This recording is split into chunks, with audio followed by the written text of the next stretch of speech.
Good afternoon, everybody, and welcome to Futurescape Virtual. I'm joined today by Dr. Marcus Watson, the Managing Director of Ground Control. Today, we're going to discuss the effects of COVID-19 and how it will affect the economy, or maybe none of us really know, but what we believe, or how we believe it may affect the economy. We're then going to look at it in the construction industry and then filter down to maybe something that's more important to all of us, is the landscaping sector. So afternoon, Marcus, how are you? I'm very well. Thank you. Thank you very much for inviting me. An absolute pleasure to be here.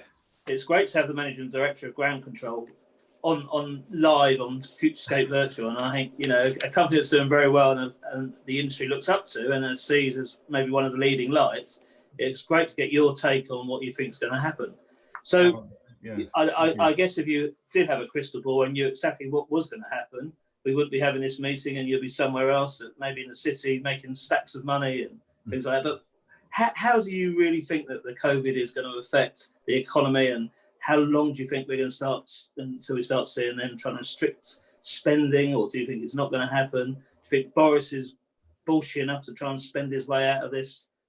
What's your thoughts? Well, I think, I mean, it's an incredible time that we're in, and we're told that it's the most significant economic impact in the last 300 years, if you listen to some experts.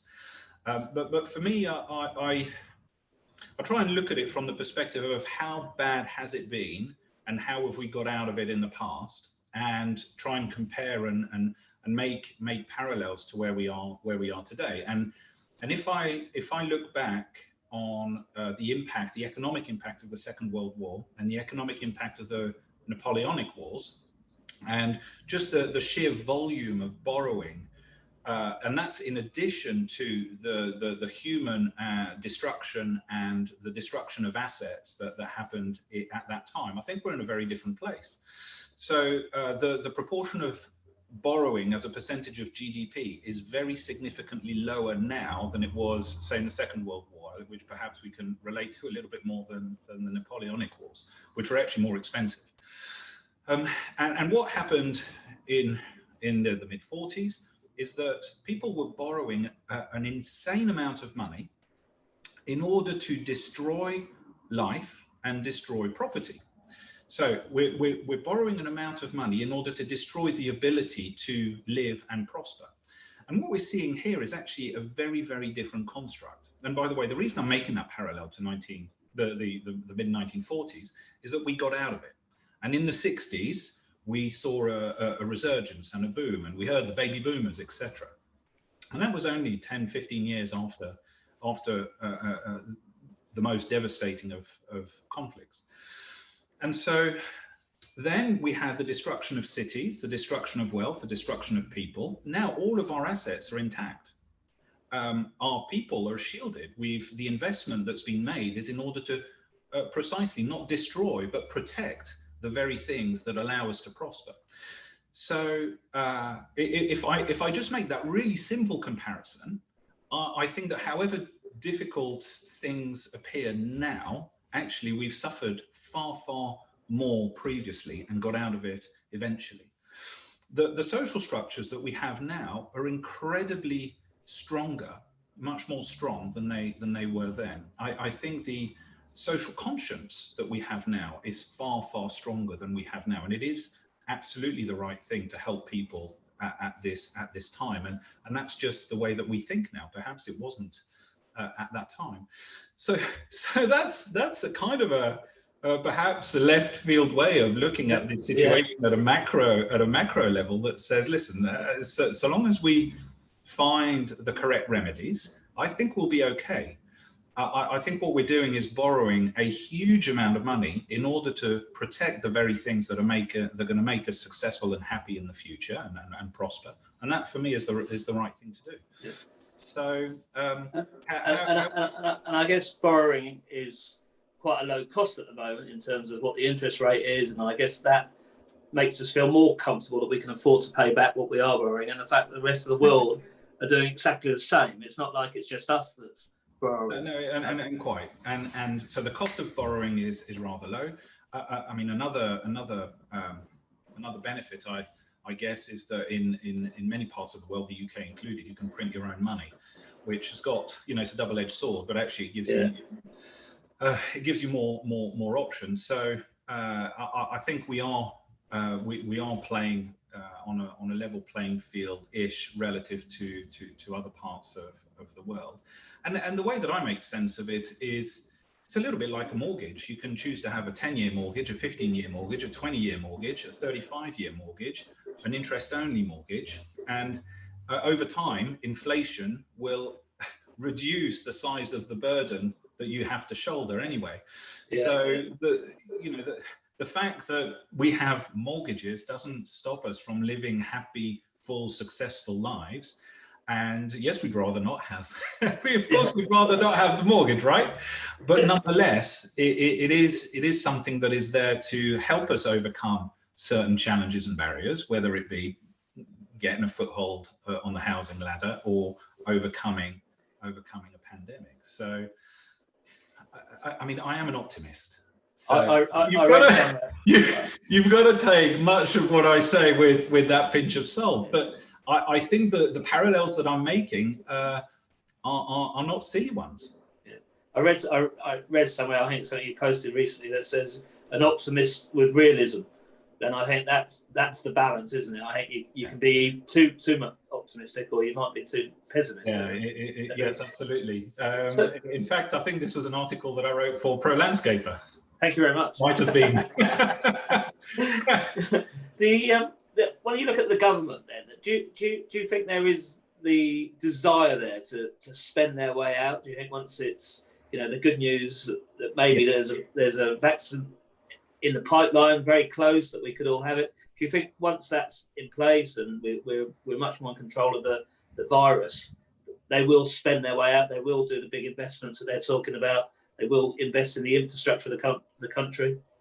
Certainly, that all of the sound bites appear to be pointing that way. And if you look at the action as well as the words, the two seem to be rather aligned. So it feels that Rishi Sunak has done a fantastic job. I think we can perhaps look at what could have gone better in many of the ways of dealing with this pandemic. But in terms of the support that's been offered to society and businesses, I think it's been second to none. So if we look at the intent together with the action, I think my sense is that we can hope to see more investment in infrastructure.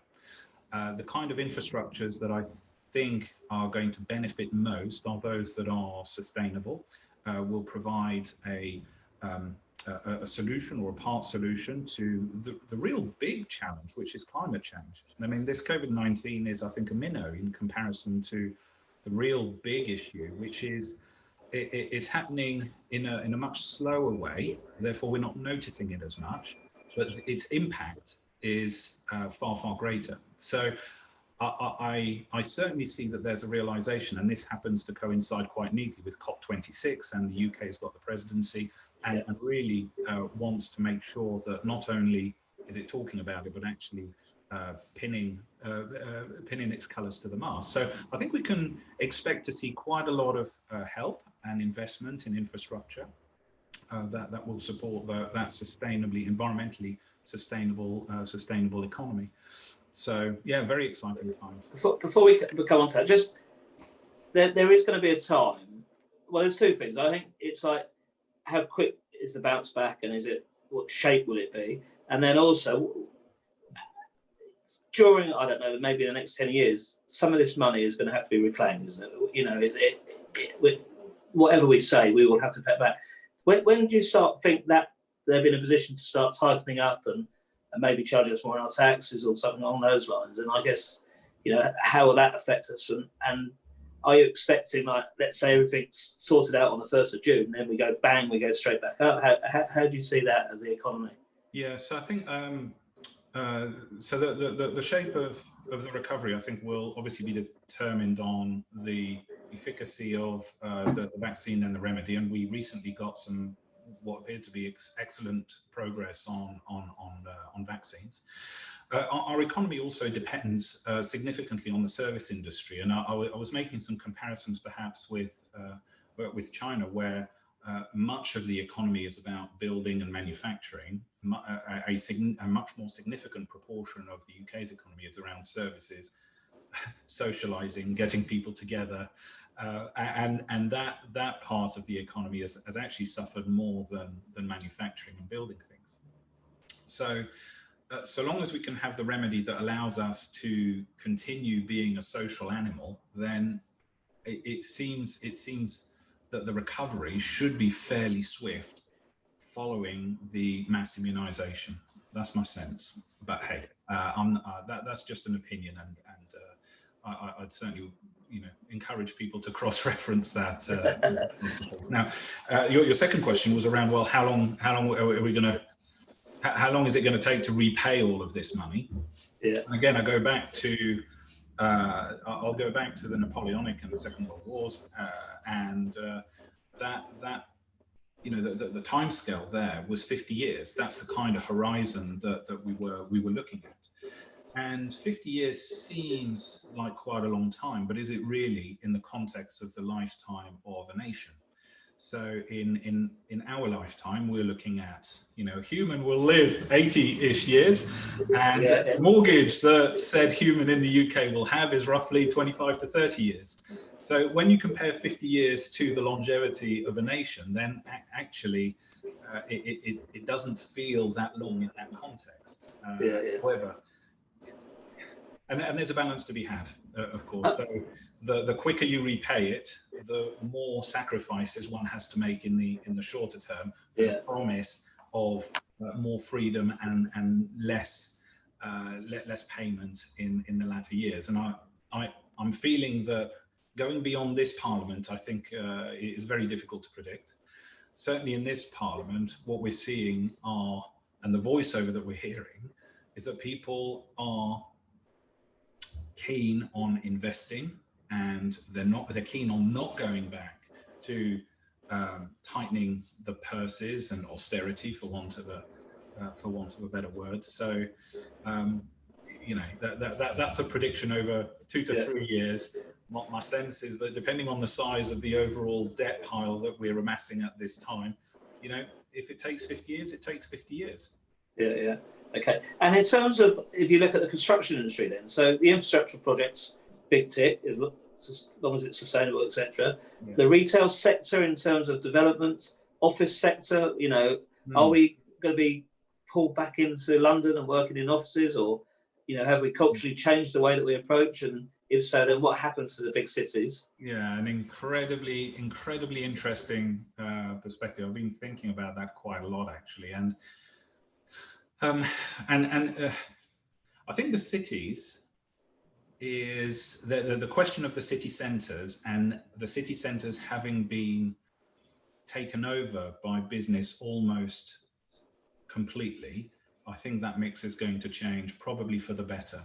Now, whenever there's change, that means there's anxiety, and there's perhaps a little bit of fear and uncertainty around it, and therefore there's a natural tendency to push back against change. But perhaps this is no bad thing, particularly for us in the landscape construction sector, where imagine that our city centres are now a more diverse system of businesses, local businesses, residences, housing, etc., and where we can have an economy in our city centres that doesn't necessarily and wholly depend on businesses being there. So the lunchtime economy, for example. Well, what if we had neighbourhoods in city centres where people could live and work and enjoy themselves, and Friday at 6 o'clock, guess what? The restaurants are still open, the pubs are still open, even on Saturday and Sunday. Oh my goodness. And there are parts of some of our city centres where you walk around on a Sunday morning and there's no one there. It's just completely dead. So for me, I think that the shock that we've had here has forced us all to use this kind of technology. And we've liked it, more or less. I mean, we've conducted 2 or 3 surveys at Ground Control, and we were fearful that over time, people's desire to want to continue working remotely would wane. And actually what we found is that people do enjoy, value working from home at least part of the time. Yeah. So we've seen that a very small number of people want to work from home 100% of the time. That's actually very small. And there's a very small number of people who want to work 100% of the time in offices. The vast majority is 2, 3, 4 days a week working from home. And therefore that has, I believe, a significant and consequential impact on the makeup of our city centres. So buildings that were perhaps 100% dedicated to offices and businesses, maybe they can be repurposed. And what's the harm in that? We've got a need as UK PLC for more housing. And currently, the way that we have our asset base is that we've got houses here that stay empty during the day and offices here that are empty at night and at weekend. Well, actually, we're duplicating those assets. So I think there's a way. And what this means for us in our industry, let me segue a little bit into mental health and well-being. And we, more than most in our industry, know the incredible benefit and importance of outside parks and spaces for our mental health and well-being. And I have not seen at all a reduction in the desire to invest in public amenity spaces. And in fact, I have no data. It's just a feeling, and what I'm picking up from conversations with customers and the general market feel is that people are actually interested and see it as a good thing to invest in those spaces. So again, I am an optimist, but I'm basing that optimism on what I'm observing, and what I'm seeing so far is that the mood music certainly is that investing in external spaces is something that will continue to happen and perhaps even increase. I guess with that, the fear I have, and I don't know if it's a fear, but at the moment, it does seem to be the vogue thing, doesn't it? In terms of if you're talking to the government, everything is the green space, it's the environment, etc., including COVID. And I wonder, how do we lock that in before the next vogue thing comes into fashion and the next thing changes? So how do we get that locked in, that the value of green space, the desire to improve and increase and develop our green space remains, rather than something else this time next year comes in and takes everybody's focus? And, I guess Brexit got lost in March. It might have now come back in. And that's my worry, is how do we now embed our opportunity as an industry in it? It's a very good question, and one which I'm embarrassed to say I haven't spent too much time thinking about. But now that you've prompted me, I'll respond with immediately. But also I'll think about it more specifically later on. Now, my gut feel on this, and I will take this away and think about it much more, is I think to lock this in would be a matter of policy and law. And perhaps there's something here for us to do, and maybe with Pro Landscaper and other organisations in our space, is actually to make sure that our voices are heard for the longer term and not just the duration of this Parliament getting the. I guess that's what you're referring to. Is we've got another vote coming on. Will things change thereafter? So locking these things into law makes it more difficult to row back. That seems to be a good way forward, and maybe we need to put our heads together as to how we can best affect that.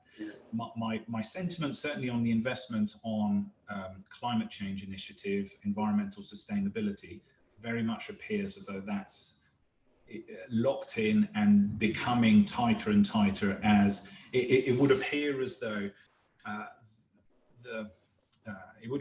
people are very much trying to say, well, and my idea is even better because we're going to bring forward this particular target, and this is all good stuff, right? So I'm sensing that there is pretty secure, but I do get the point on amenity spaces. What about in 2-3 years' time? What does this mean? And therefore, being able to lock that into some kind of law or planning policy, I think would be incredibly interesting. There are some countries, aren't there, and some states and countries, I think someone mentioned it the other day in California, that if you put in a planning application, 4% of the value of that site has to be spent on green space, and you're held to that right the way through to delivering it. And I guess something like that would secure it and would be perfect for us, wouldn't it? I mean, these things can always be rowed back eventually, but it's much harder once it's in law. So Just very quickly, just on something you said, I remember we had a conversation. I think it must have been sort of April time, and this working from home. And I know as a company you were already quite way down being set up and having that.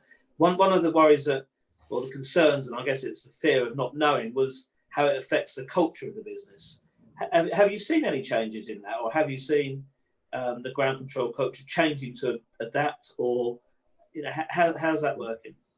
Okay, so that was certainly a fear that we had, was that the initial positive take up of working from home, which was a mixture of relief that we can continue working and it's okay, and also oh my goodness, I don't have to commute as long. There's actually a real benefit to this. I did feel that would be time limited as the social cohesion of the company reduced and team meetings didn't happen.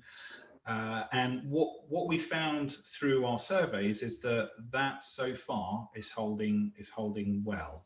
I still have a fear that if this environment were to continue for 2, 3, 4 years, I do feel that social cohesion would reduce. And so I think it's like anything, having a balance and a mix is important. A bit like our city centres, having a mix of business and residential is better than just having business. And maybe in our working lives, certainly this is supported by our staff surveys, is having the mix of working from home and that flexibility to be able to bring people together for that social cohesion, the team meetings, the away days, the workshops, the brainstorms. And just that connectivity, I think, will be incredibly important.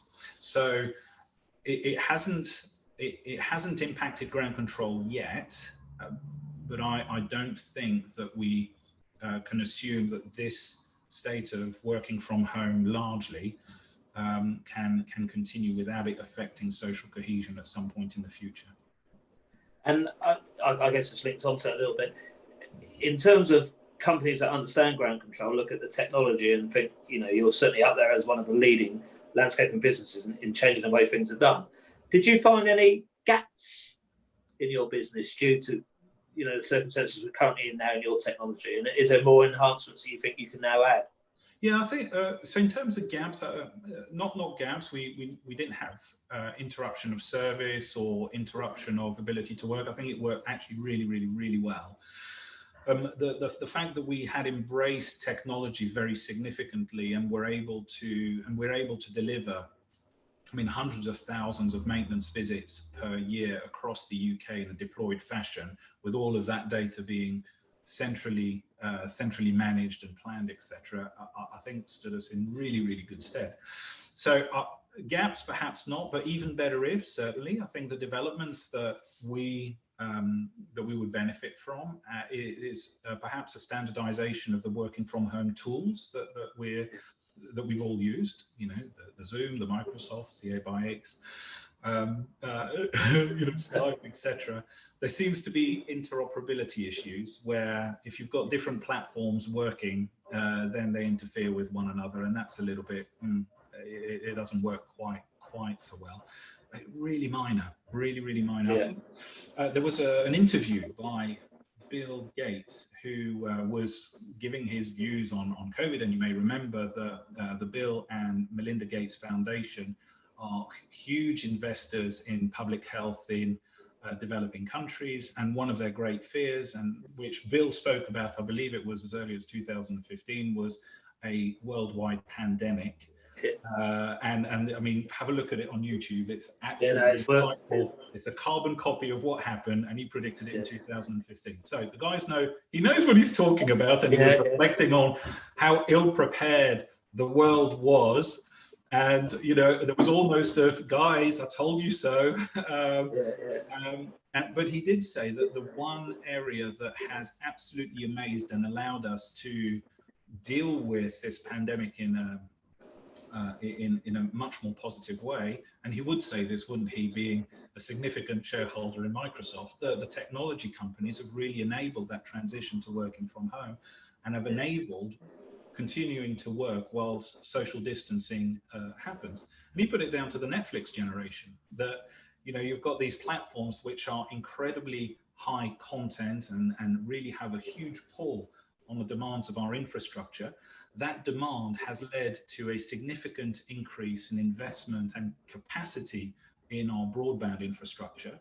And as soon as the pandemic hit, we were able to piggyback on that infrastructure. And wasn't it interesting that every day at 5 o'clock, when the kids were putting on Netflix, the quality of our Zoom calls reduced. So I guess, from a ground control perspective, I think the technology bit is, we always need to look at the next thing and make sure that we remain leading edge in terms of technology. Gaps, I haven't seen any. I would like to see much more, and I wrote about this in some articles previously. So when I talk to the CBI, for example, one of the things that I'm very interested in continuing to invest in, and I think it does have a green agenda, is the connectivity infrastructure that we have in the UK, because that connectivity infrastructure has got a direct and positive impact on our environment, because simply it reduces the need for us humans to have to move about.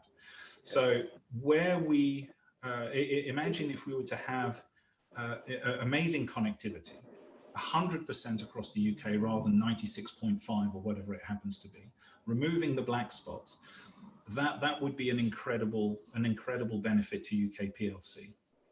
Not just for our ability to deal more effectively with the kind of situations that we're facing now, but actually I think it will be a social levelling device as well, where the wealth that is concentrated in London and the South East can actually be distributed more equitably across the UK, and perhaps harder to reach regions, villages and rural areas can actually benefit from those high quality, high earning jobs, because the infrastructure is there to support their deployed and remote working from those locations. So I think that would be that from a technology piece, that would probably be the gap that I would want to see addressed.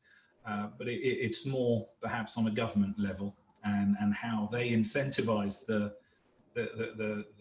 providers to really address the black spots that we have across the UK. I'm conscious of time, and I've got a couple more questions I'd like to get in. One is Brexit. Do you think we're going to get a deal over the line, or do you think there's going to be no deal? And either way, what's your belief on the effect that will have in landscaping? Oh, crikey. So Brexit, I think we're all tired of it, aren't we? It started in June 2016, and before that was just the result. So what do I think? Will we get a deal? I think so. The mood music that we're getting is that, it's very difficult, and it's Europe and the UK are doing this. But as we all know, the negotiation happens at 11:59. So if you give somebody 3 weeks to negotiate a deal, it'll take 3 weeks. If you give them 3 days, it'll take 3 days. So I hope that will hold true here, and that both sides will come to a reasonable arrangement that everybody is happy and can live with. There is still, I believe, from what we can see in the press, and I'm by no means an expert on Brexit, it does appear as though the no deal is a possibility, but I think it's a lower probability than getting a deal.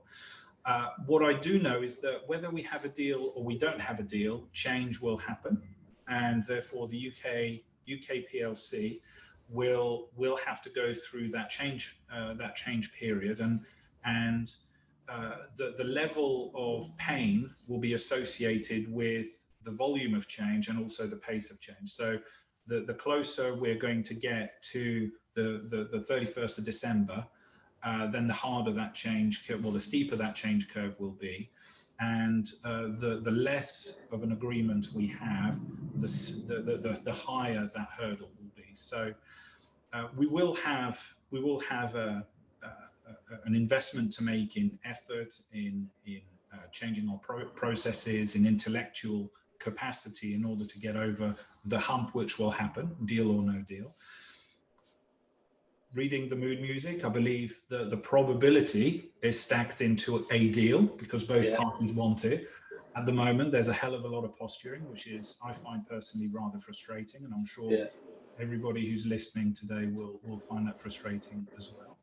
So that's my view on the deal. And in terms of what the impact is, the impact on the UK economy, well, I refer again to another article I wrote for Pro Landscaper. This was back in March or April, maybe, I can't quite remember.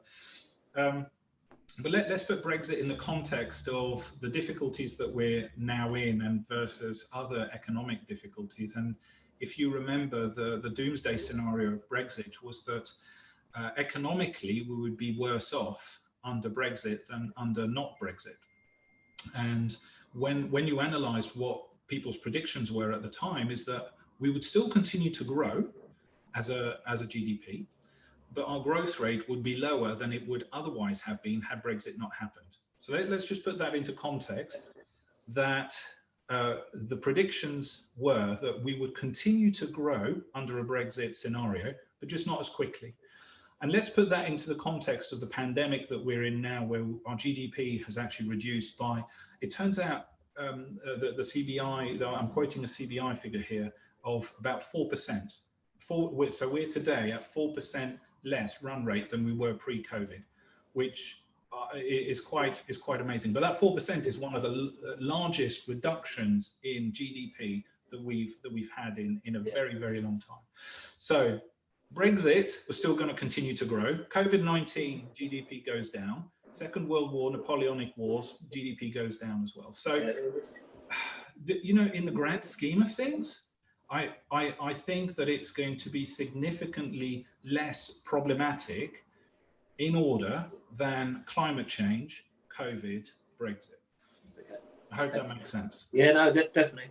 Climate change is the key thing. If there's a key message from this that we need to turn our attention to, which is going to be incredibly damaging to the global prosperity and health, is going to be climate change. It is gargantuan compared to COVID-19.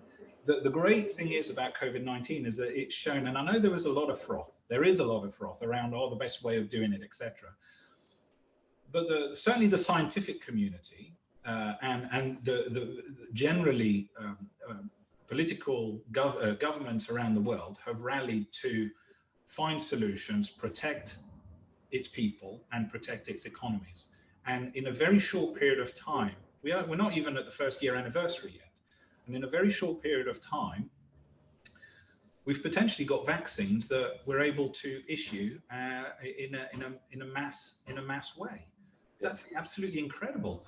What if we were able to get that kind of focus on climate change, and then of course we'll be successful. So that's certainly my hope. Good. We'll take that. The final question, Marcus, I really appreciate your time. Is like, so have you had to change ground control forecast? Have your strategy? Have you realigned it? Have you changed it slightly? I guess climate change was massively involved in what you were doing anyway. But what about the other areas? Has it affected your ambition, your plan, your timing? COVID hasn't, no. So the timing, perhaps. So there's a bit of a pause button because there's just delays to decisions that are being made in terms of customers deciding to move forward with plans, etc. So for sure, there's a pause. In terms of for us at ground control, and I think this will be generally felt within our industry because we're able to continue to work outside even in lockdown 1, which was rather severe. And I believe that therefore the impact of COVID would have been muted for our industry, certainly far more muted than the hospitality sector, for example. But nonetheless, there's still some effects, and therefore, to answer your question on our strategy, then it remains the same. It's still ambitious. It is perhaps paused in some area or a little bit slower than we wanted, But what it's done, interestingly, it's given us much more strength of belief that what we need to be doing as a business, and also as I believe as an industry, is bang the drum of promoting an environmentally sustainable economy for the future. So some of our strategies have focused on pivoting some of our resources to caring for our environment. So if our purpose at Ground Control is that we care for our environment, right? If our purpose as a business was to maintain external spaces or construct external spaces, then it would have been strange for us to enter the market of electric vehicle charging. But actually, if our purpose as a business is to care for our environment, it makes complete sense for us to use the skills and the reach and the capabilities that we have and apply them to a most pressing need, which is to help the UK transition as quickly as possible to an environmentally sustainable economy. So when we decided, for example, that we would no longer buy diesel or petrol cars for our company cars, we now have the largest fleet of Tesla vehicles in the UK, apparently. So there you go. But actually, it makes financial sense as well. And I would encourage everybody to carefully look at this. So the capital outlay is higher for sure. But in terms of the financials, it makes complete sense to do this. And it is less impactful on the environment. And of course, once we'd established that policy, one of the questions we had was, we need to solve range anxiety and we need to give people solutions, including me and my colleagues. Where are we going to charge this? And we thought, there's a business here. So to answer your question, has COVID changed things? Not really. It's perhaps reinforced the real need for us to focus on tackling the much greater problem that is climate change. And many of the strategies business strategies that we have are actually focused on that. Because if we don't make sure that the planet that we inhabit is safe and allows us to prosper, then business won't prosper at all, right? Yeah. Lovely. Great way of finishing. Margaret, I really, really enjoyed listening to you. I think it's fantastic. Enjoy being here. Yeah, really appreciate your time, and thank you very much.